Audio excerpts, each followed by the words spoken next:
Hello, my name is Ashanwa. Welcome to LAJA. This is a channel dedicated to African fashion, prints, and textiles. If that's something you have interest in, please subscribe and follow along the journey. A few ways you can support my channel are through my ebooks. I currently have two ebooks. One is called Deceased Textiles, the Controversial Origins of African Prints, where you can learn about the history of African textiles and are they truly African. There's some styling tips in there as well. That's an ebook. The second ebook is over 150 Ika proverbs you should know. And that is a book of proverbs where you can just learn about different kinds of Ika proverbs. So Ika is the tribe that I'm from in Delta State, Nigeria, and I compiled a bunch of proverbs from my parents, my relatives, my grandparents, and more, and put them all into a mini ebook that you can purchase and learn about. Another way is through these handmade in Nigeria earrings. These earrings are made by my lovely mom in Nigeria. She hand makes these herself, and I have them in an area of different colors that you can choose from. They're very stunning, and I believe you're going to love them as much as I do. So, on to today's topic. We are going to be discussing a new kind of textile called Capulana cloth, and it originated in the 19th century in Mozambique, which was then a Portuguese colony. The fabric was influenced by various cultures, including African culture, Portuguese, and Islamic tradition. Initially, Capulana cloth was produced by Mozambican women using traditional techniques and natural dyes.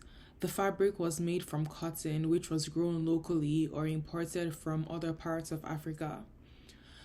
During the Portuguese colonial period, Capulana cloth was influenced by European textile designs and production methods. The fabric became more widely available, and its popularity grew amongst Mozambicans and other Africans. Capulana cloth played a significant role in Mozambican culture, particularly during the struggle for independence in the mid 20th century. The fabric became a symbol of national identity and resilience against colonial rule. After Mozambique gained independence in 1975, Capulana cloth continued to play an important role in the country's culture and economy. The fabric was promoted as a national symbol, and its production was encouraged as a way to promote economic development.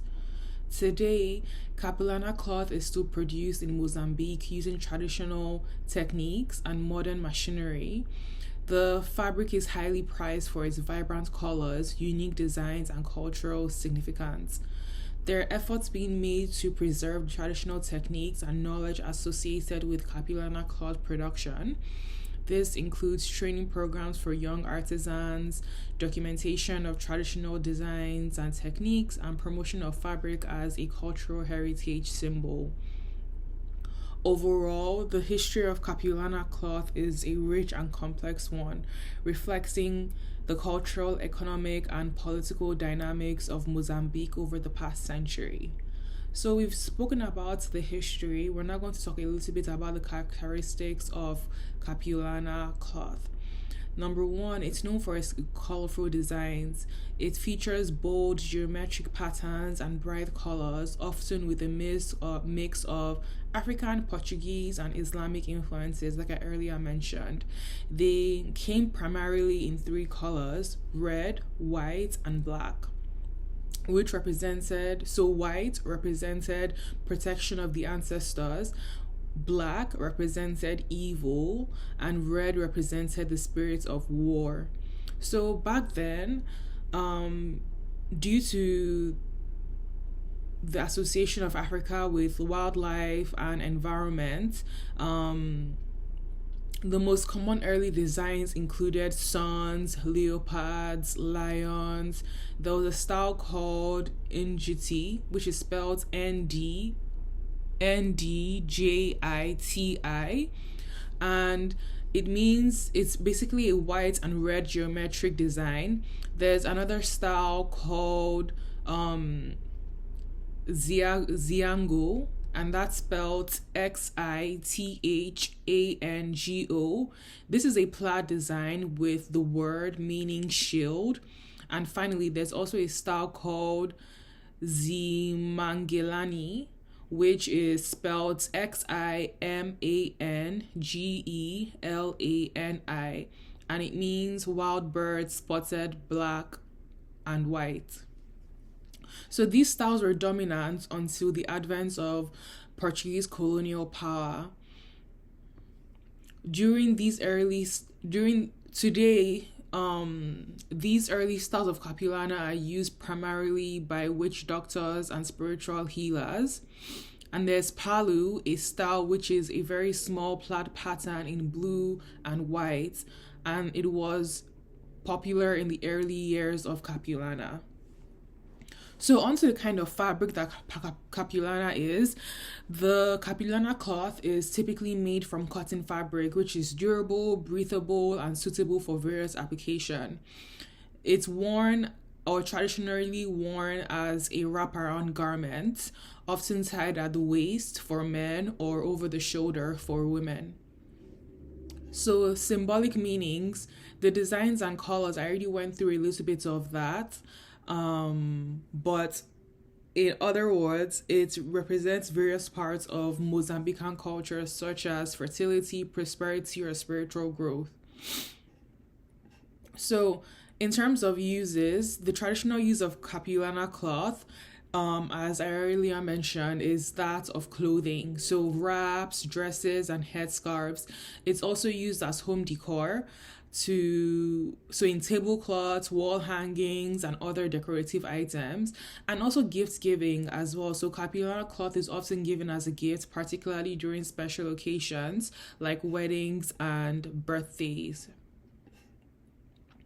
So on to the cultural significance. Capulana cloth, as you probably can denote from a bit of the history, it's a form of national identity. It's an important symbol of Mozambican culture and identity and heritage. There's also community bonding. The fabric plays a role in the community bonding as women often gather to create and share Capulana cloth. And there's also economic empowerment, which is the last segment. The production and sale of Capulana cloth provided economic opportunities for many Mozambican women. So I have a virtual image of what the cloth looks like. As you can see, this lady over here, this very pretty lady, has it as a wrap, and you can see it comes in. So this is an example of the Capulana cloth. Right now, the only place I'm aware of you can actually get it is in Mozambique. So it's a local textile. I did search to see if I could find sources if you're like in the Western world, like America, the States, Europe, and stuff like that. I haven't found any. So if you do know of places where we can actually get Capulana cloth from, please share them in the description box, in the comment section. I meant to say, I'm sure it's information that we'll all find very useful. And yeah, that's all the stats that I found about Capulana cloth, and I would love to hear your thoughts about it. Do you own Capulana cloth? Are you from Mozambique? How are things over there? How is the cloth? Is it still a popular means of clothing?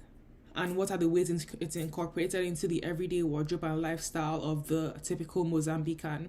I would love to know, and I'm sure everyone would love to learn from you as well if you are familiar with this textile.